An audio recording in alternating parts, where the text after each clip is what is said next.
आकाशवाणी मुंबई केंद्र प्रस्तुत कर रहा है नाटक अजनबी। लेखक संजीव निगम और प्रस्तुत करती तनुजा कानड़े। तो ये सुनते हैं नाटक अजनबी।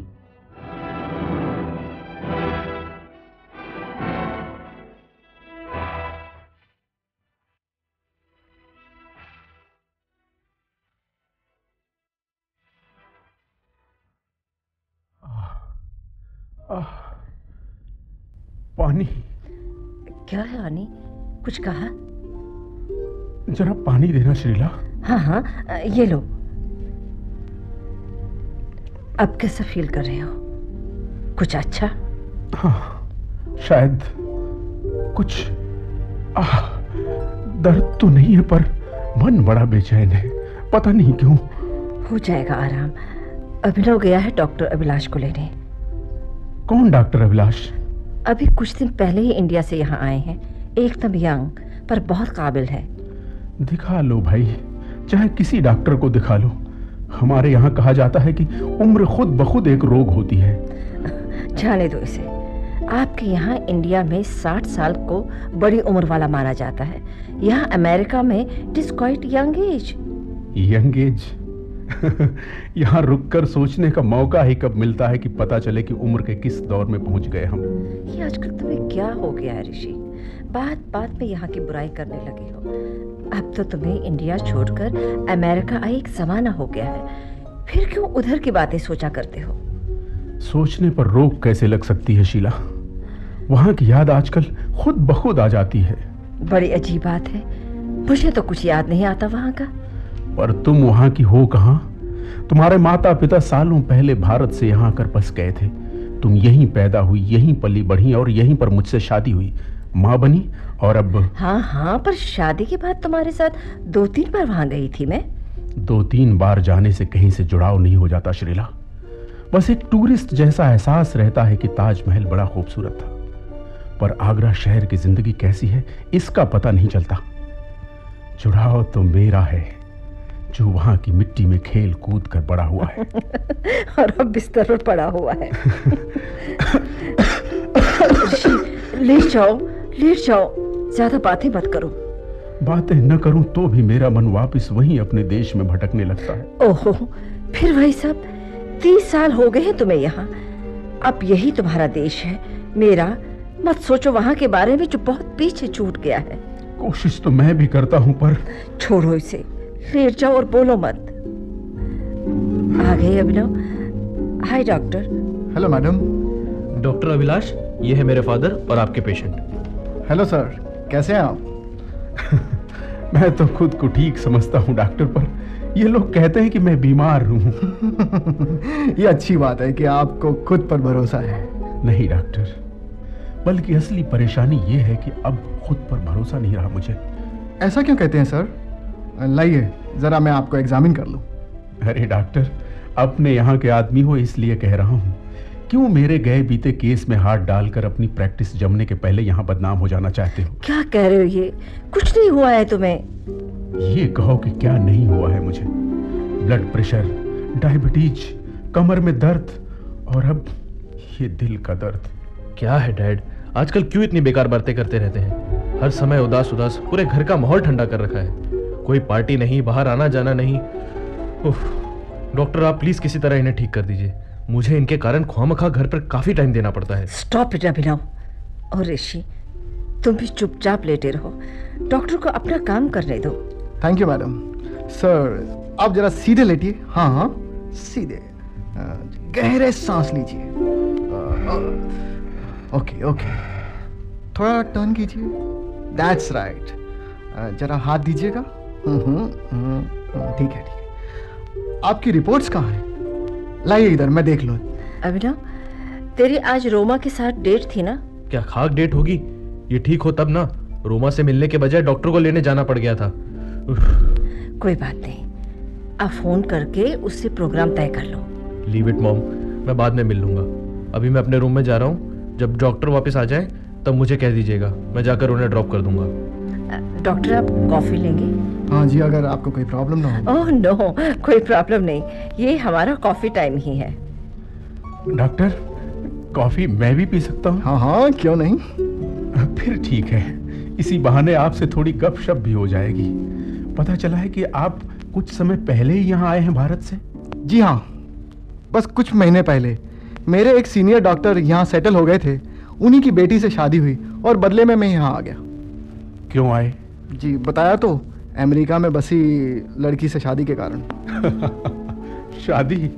सच बताना डॉक्टर, तुमने जानबूझकर ऐसी लड़की चुनी थी ना कि जिसके कारण तुम यहाँ आ सको और बेहतर भविष्य की तलाश कर सको? शायद आप ठीक कहते हैं।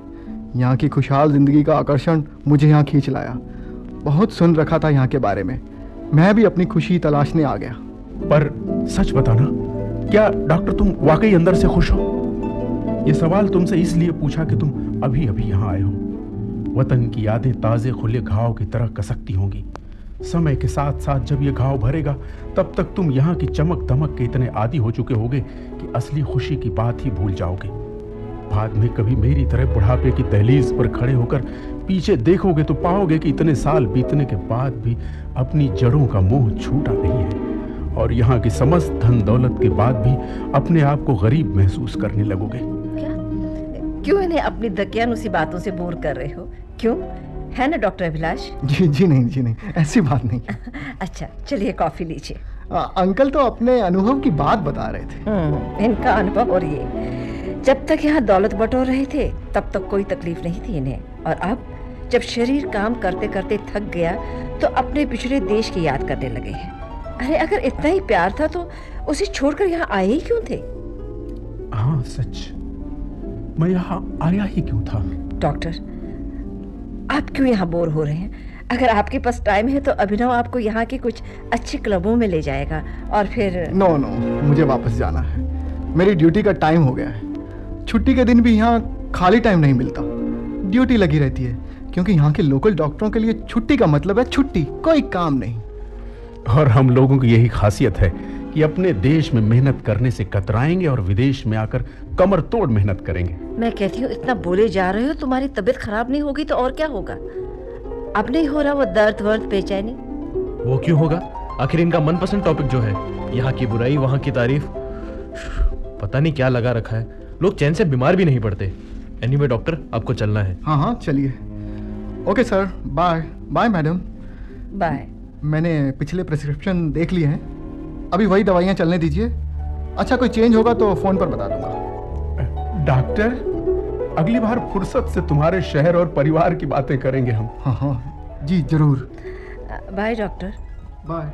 God bless you. थैंक्स। नमस्ते। मॉम, मैं डॉक्टर को छोड़कर रोमा के घर होता हुआ आऊंगा। खाने पर इंतजार मत करना। ओके बेटा, बाय।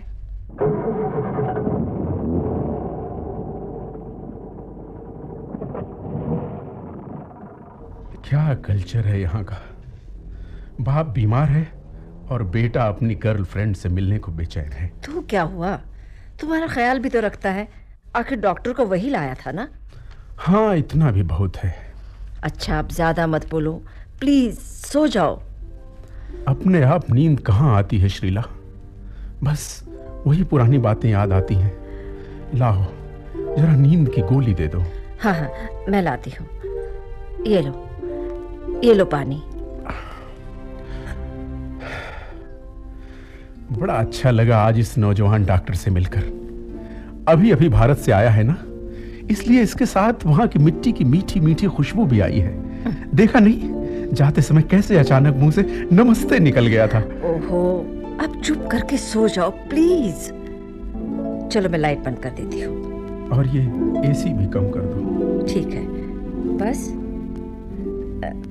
मैं चलूं?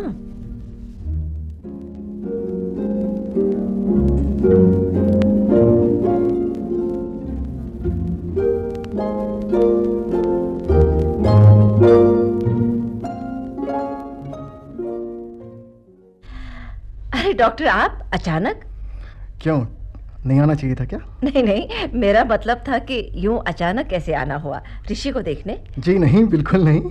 ऋषि साहब को आज एक पेशेंट की तरह देखने नहीं आया, बल्कि एक भारतीय होने के नाते अपनापन पाने के लिए यहाँ चला आया। कौन है श्री? डॉक्टर अभिलाष हैं, यूं ही मिलने आए हैं। आओ आओ डॉक्टर। अरे भाई ये भी खूब रही, मुझे भी तुमसे मिलकर एक कप गोष्ठी करने का मन था। शायद इसलिए मेरा अचानक इधर आने का प्रोग्राम बन गया। अभिनव नहीं दिखाई दे रहा, कहीं बाहर गया है क्या? हाँ, बाहर गया है। भाई ये अपना देश नहीं है, यहाँ बच्चों से ये पूछना भी गुनाह है कि तुम कहाँ जा रहे हो। जब मन होगा वापस आ जाएगा। खैर ये छोड़ो और बताओ कि कॉफी लोगे या चाय? अरे नहीं नहीं, आपको क्यों तकलीफ क्यों करते हो? तकलीफ कैसी बेटा, तुम भी देख लो कि तुम्हारे इलाज का क्या असर है मुझ पर। बनाने दो अभिलाष, काफी दिनों के बाद इनके हाथ की कॉफी पीने को मिलेगी। और तुम सुनाओ, अब यहाँ मन लगने लगा ना? जी थोड़ा थोड़ा। ये थोड़ा थोड़ा को निकाल फेंको और यहाँ पूरी तरह से मस्त हो जाओ। You see Abhilash, it is a wonderful country. सोचो कितने ऐशो आराम है यहाँ। जी अब तो वहाँ भी। क्या वहाँ भी? तुम ऐसे बातें कर रहे हो जैसे मैं वहाँ के बारे में कुछ भी नहीं जानती। कितनी प्रॉब्लम्स है वहाँ। Life is terrible. गंदगी, गरीबी, भीड़ भाड़, उफ। अच्छा हुआ जो मेरे माँ बाप सालों पहले यहाँ आकर बस गए थे, वरना मेरा तो वहाँ दम घुट जाता अगर मैं वहाँ पैदा हुई होती। तब शायद आपको वही अच्छा लगता। Oh no.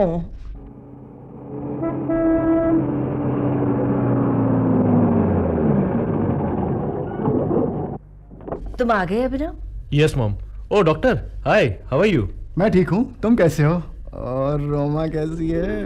अभी अभी उसी के पास से आ रहा हूँ। ओ मॉम, ये रोमा के मॉम डैड पर भी कभी कभी हिंदुस्तानी भूत चढ़ जाता है। आज रोमा से कह रहे थे कि लड़कियों को लड़कों के साथ ज्यादा घूमना हमारे कल्चर में नहीं है। बहुत मूड ऑफ हुआ। हाँ, मैं भी ये समझ नहीं पाती हूँ कि भारत पीछे छोड़कर आने वाले ये लोग हमेशा दो किश्तियों पर क्यों सवार रहते हैं। इस दिमागी बेचैनी को तुम नहीं समझ पाओगी। लो काफी पियो। तो तुम ही समझा दो ना डियर। तुमने यही जन्म लिया है ना, इसलिए तुम्हें ये नहीं पता कि बिछड़ी हुई जन्मभूमि का मोह क्या होता है। यूं समझो कि जैसे कोई पर्वतारोही ऊंचाइयों पर जब चढ़ता चला जाता है, किंतु वो रास्ते में जब जब थक कर बैठता है, उसे अपने बेस कैंप की याद सताने लगती है। क्यों डॉक्टर, ठीक है ना? बिल्कुल ठीक कहा सर। शायद एवरेस्ट पर फतह करने वाले के मन में सबसे पहला ख्याल वापस लौटकर अपनी सफलता की खुशी अपने लोगों के बीच बांटने का आता है। क्या आप लोग भी डैम बोर, हमेशा उसी तरह की बातें। क्या डॉक्टर, आज चलना है कुछ क्लबों श्लबों में, या यहीं बैठकर ये पुराना रिकॉर्ड सुनना है? You must enjoy. हाँ डॉक्टर, चले जाओ ना। कम से कम मेरी बनाई कॉफी तो पी लो। क्यों नहीं सर। और अभिनव, क्लब वगैरह फिर कभी चलेंगे? आज यहीं बैठते हैं, जरा सर मेरा मतलब अंकल से बातें कर लें। देखो कितना अकेला महसूस करते हैं, हमें इन्हें भी कुछ कंपनी देनी चाहिए। अच्छा डियर डॉक्टर, आज यही सही, चलो बैठता हूँ, पर पापा इंडिया की बातें नहीं होंगी। हाँ कैसे न करूं वहां की बातें, जहां जाने के लिए मेरा मन लगातार तड़प रहा है। वहां की बातें खुद ब खुद मेरे मुंह से निकल पड़ती हैं बेटा। अच्छा अभिलाष, चलेगा ना डॉक्टर नाम लेना? जी हाँ, बहुत अच्छा रहेगा। हाँ तो अभिलाष, तुम कहाँ के रहने वाले हो? जी मैं यूपी का रहने वाला हूँ और दिल्ली में पढ़ा हूँ। ओह यूपी, मेरे पेरेंट्स भी वहीं के हैं और ऋषि भी वहीं का। अब तो भाई ऋषि तुम्हें छोड़ेगा नहीं, वहाँ की बातें की जाएगा। मर गए। क्या मर गए बच्चू? अगर तुमने वहां के त्योहारों को देखा होता तो यहाँ के बड़े बड़े फेस्टिवल भूल जाते। ये क्या, हम भी तो यहाँ दिवाली मनाते हैं, वहां क्या खास है? खास तो है माय डियर सन। यहाँ हम अपने किसी त्योहार को मनाने के लिए उल्लास और उमंग को कोशिश करके अपने अंदर पैदा करते हैं, जबकि वहां पर खुशी और उमंग हवाओं में बहती हुई अपने आप चली आती है। अब तुम वहां होली का मजा क्या जानोगे? वहां पर क्या क्या मस्ती और शरारतें करते थे हम। क्यों अभिलाष, अभी भी होती है ना होली पर मस्तियां? जी हाँ, होती है। अरे बस बात ही मत पूछो, क्या शरारतें थी। खंबे से कांटा लटका कर किसी भी राहगीर की टोपी खींच लेना, साइकिल के पिछले टायर पर डिब्बा बांधकर खड़ खड़ करते हुए रात भर शोर मचाना, और रंग खेलने वाले दिन किसी को भी जूते की माला पहनाकर महामूर्ख के रूप में उसका सम्मान करना। ओह ग्रेट डैड, वाकई क्या आप ये शरारतें करते थे? और नहीं तो क्या, इससे भी ज्यादा करते थे। होलिका दहन के लिए चंदा मांगने घर घर जाते थे, और कभी कभी तो ऐसा होता था कि अगर कोई चंदा नहीं देता था ना, तो रात में चुपके से जाकर उसके घर से कोई चारपाई या बेंच चुराकर जलती हुई होलिका में रख देते थे, और वो गुस्से से चीखता हुआ हमें ढूंढता था और हम छिपे रहते थे। अरे अरे, पर आप ऐसा कैसे कर लेते थे? वो पुलिस में रिपोर्ट नहीं लिखाता था क्या? उसकी मर्जी के बिना उसका सामान कैसे ले लेते थे आप? यही तो समझा रहा था मैं तुम्हें कि वहां पर त्योहारों का वो अलग रंग जमता है कि सब कुछ मस्ती में चलता है। ऐसे मौके पर पुलिस की कोई नहीं सोचता। जी हाँ, और यदि वो पुलिस के पास जाएगा भी तो पुलिस वाले खुद उससे कह देंगे, बाबू बुरा ना मानो, होली है। ऋषि, ऋषि क्या हुआ तुम्हें? ऐसे बेचैन क्यों हो रहे हो? डॉक्टर। जी हाँ, हटिए हटिए हटिए, मुझे देखने दीजिए। अंकल अंकल आप लेट गए। अभिनव, मुझे हालत कुछ ज्यादा खराब दिख रही है, जरा एम्बुलेंस के लिए फोन करो, हमें इन्हें तुरंत अस्पताल ले जाना पड़ेगा। मैं कार निकालता हूँ, हमें टाइम वेस्ट नहीं करना चाहिए। ओके ओके, चलो मैं इधर से सहारा देता हूँ, तुम जरा उधर से पकड़ो। कम ऑन जल्दी। रुको, मैं भी आती हूँ।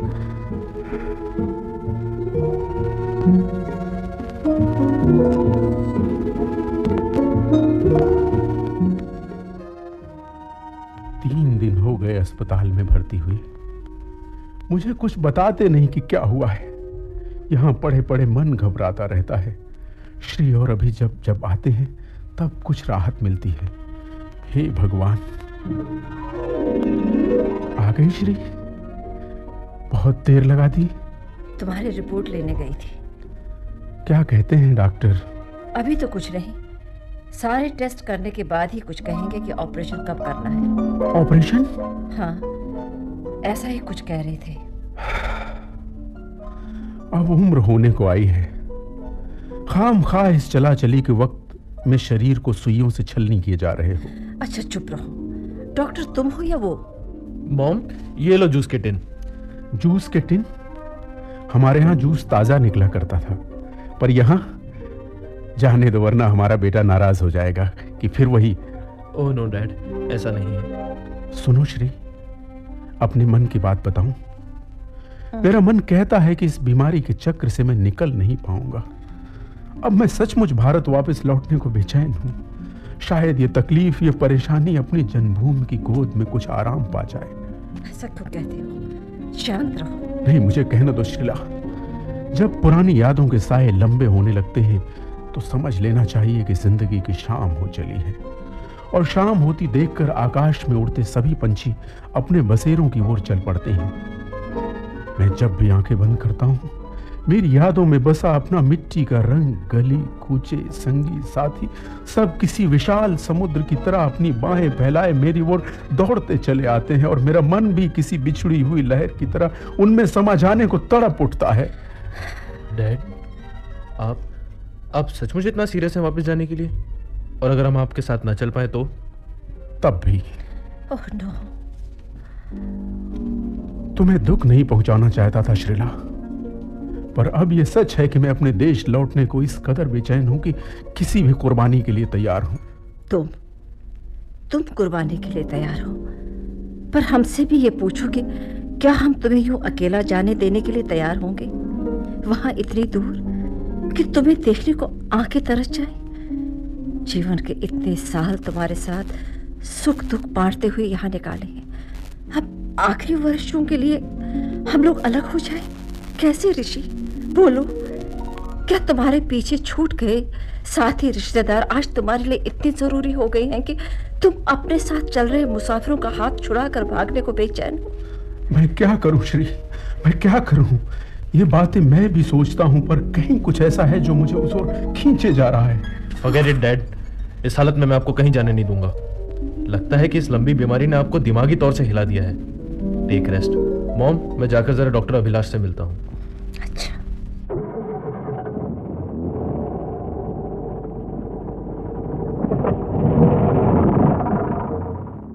मैं क्या करूं श्री, ये लड़का मेरी भावनाएं नहीं समझ रहा है, पर तुम तो समझो। मैं ऐसा कब कह रहा हूं कि मुझे वहां जाकर हमेशा के लिए रहना है? मैं कुछ दिन वहां बिताकर लौट आऊंगा। I promise you Sheela. अच्छा, चलो देखेंगे, पर फिलहाल तुम ठीक हो जाओ। आखिर इतनी लंबी दूरी तय करने के लिए पहले तुम्हें ठीक होना होगा। ओ श्री, ये डॉक्टर मुझे यूं ही उलझाए रखेंगे। तुम बस मेरा वहां जाने का इंतजाम करा दो। अच्छा, करा दोगी। अब चुप करके सो जाओ। वाकई करा दोगी ना? हाँ बाबा, हाँ, कह तो दिया ना। अब निश्चित होकर सो जाओ। Come on, be a good patient. हाँ, अब जरा चैन से सो जाओ। कितनी जल्दी सो गया ये आदमी। कितना बेचैन है ये अपने वतन वापस लौटने के लिए। नींद की दवाइयां भी इस पर असर नहीं कर रही थी, पर वापस लौटने के एक प्रॉमिस ने ही इसे सुला दिया। ओह गॉड, अब तो मुझे भी लगने लगा है कि हम अपने पिछले दिनों को भूल नहीं पाते, बल्कि जबरदस्ती भुलाने की कोशिश करते हैं। जब जब हम शरीर से कमजोर पड़ते हैं, मन में छिपी वो यादें हावी होने लगती हैं। इसे देखो, अपनी पत्नी बेटे को छोड़कर भी ये वापस लौटने को तैयार है।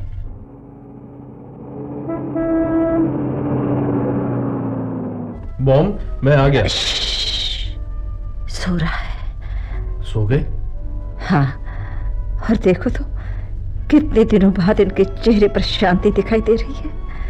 यानी मॉम आप इनके आगे हार गई। मान तो ली होगी इनकी जिद।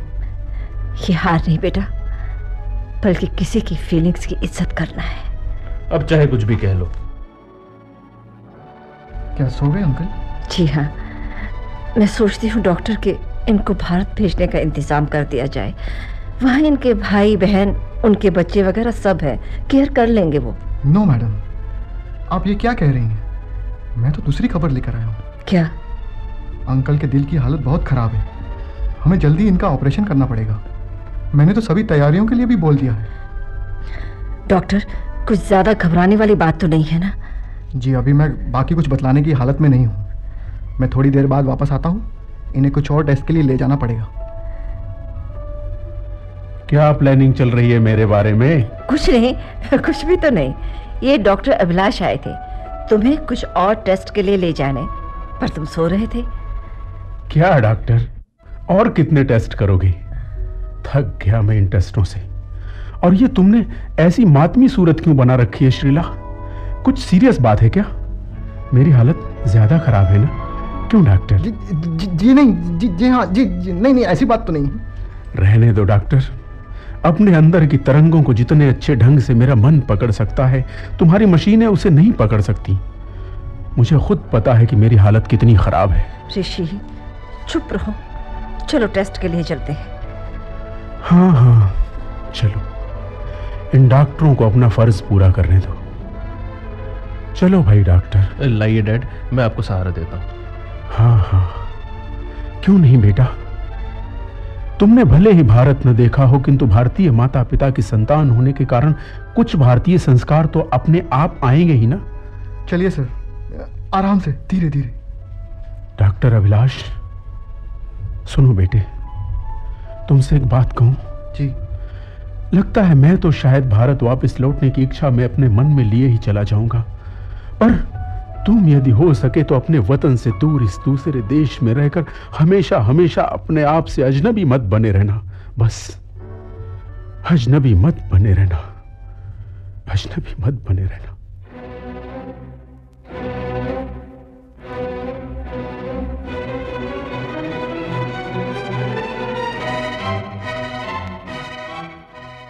अभी आप सुन रहे थे नाटक अजनबी, जिसके लेखक थे संजीव निगम। इस नाटक में भूमिका अनुसार पात्र परिचय इस प्रकार है: ऋषि श्री नारायण शुक्ल, श्रीला मोहिनी शर्मा, अभिनव साकेत साहनी और डॉक्टर अभिलाष सतीश कालरा। निर्माण सहयोग विनायक दिवेकर का था और इस नाटक को प्रस्तुत कर रही थी तनुजा कानड़े। ये नाटक